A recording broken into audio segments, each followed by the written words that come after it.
Hey guys, so did you read what I read this morning and the whole expose on aspirin? And if you are 65 or older and you're taking aspirin every day, it has been advised by the same people that advised you to take it every day to no longer do that because of the internal bleeding that it's been causing for so many people. And for those of you who've been listening to me for 25 years, you know on Fitness ABCs by Dallas on WOL and WLB, I said that years ago when people were saying, oh, well, I take an aspirin every day, when I was asking, what are your regular routine habits that you do to make sure that you maintain wellness? And I had 9 out of 10 people call and say, well, I take an aspirin every day. And that is why when I wrote Fitness ABCs by Dr. Dallas in 2004, under C for cayenne pepper, I says put a little cayenne pepper under your tongue because this is the bare aspirin in the holistic community that doesn't kill you. And for those that just really wanted to argue with me, and I understand the argument when every single doctor is telling you the same thing, take an aspirin every day, that's gonna keep you from having a heart attack.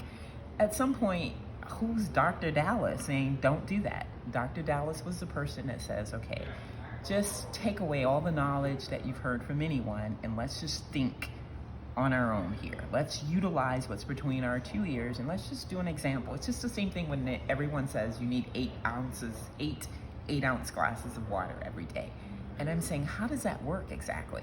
For the person that's a marathon runner, do they require the same amount of water as the couch potato person? For the person that's consuming 100% raw diet, do they require the same amount of liquid intake as an individual that's eating nothing but carbohydrates all day?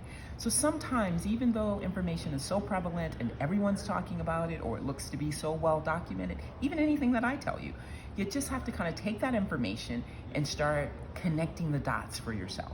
And what did I say? I says, when you think about aspirin and the chemical makeup of aspirin, remember, I fell into holistic medicine because I got tuberculosis when I was in the military in Korea, and I came back here deathly sick. I had been a civil engineer and an architect for 20 years. That was my profession. And with that comes a whole lot of math and science training. So when I am doing things holistically, after I went on to get my doctorate as a naturopath, I'm looking at the information that's there that we've learned in school, but I'm always comparing it against my background in engineering. And so when I look at any substance, whether it's holistic medicine, natural herbs, or essential oils, or I'm looking at pharmaceutical therapy, I'm looking to see what is this. And when you look at the chemical makeup of aspirin, I says, hey, this is almost identical to the chemical makeup of Coca-Cola, which is what we all use to get the corrosion off of our batteries. And so I said that on one of the radio programs. I says, guys, go out and take a couple of bare aspirins, crush them and pour them onto your corroded battery and then sprinkle water on it, and you will find the same reaction that you see when you have Coca-Cola poured onto that corrosive battery. Now, what does that do internally? If that's going to create that internally, imagine the sensitivity of the internal lining in the system. That's going to cause bleeding. That's going to cause some kind of condition because of the acidic conditions associated with Bayer and aspirin. Do you know? But it wasn't for me to stand there and make long arguments about that. I am disturbed today because of the huge article in the Washington Post to substantiate what I've been saying all along. But more importantly, the hospitals haven't gotten the memo yet, because people that have been taking aspirin and Bayer every day for the last 20 years of their life, that read the Washington Post article or heard the report on the news this morning, have subsequently called into their doctors, my father being one who has had some internal bleeding issues. And his doctor's like, duh, because they hadn't gotten the memo yet.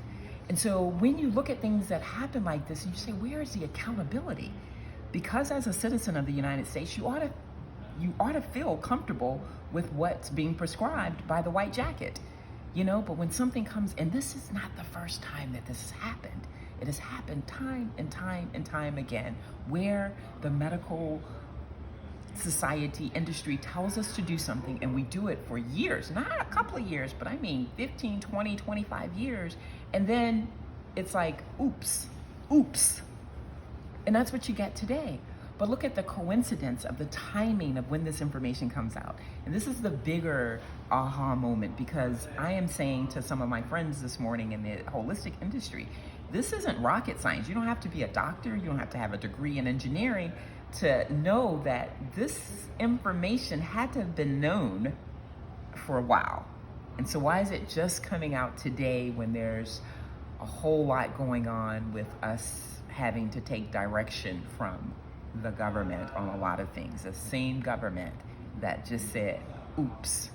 And so now the bigger question, what do you do if you've been taking an aspirin every day for the last 15 years? You know, your body has gotten so acclimated to something. If you stop taking, would the caveat be that you might have a heart attack because you just all of a sudden stopped doing this crunch that you've been doing? And who are the majority of the people that have been taking bare aspirin every day? Who has that been subscribed to in terms of the majority of the population? The people who already are not taking care of themselves, the people that are highly susceptible to high blood pressure, obesity, diabetes, my platform for the last 20 years. Do you know?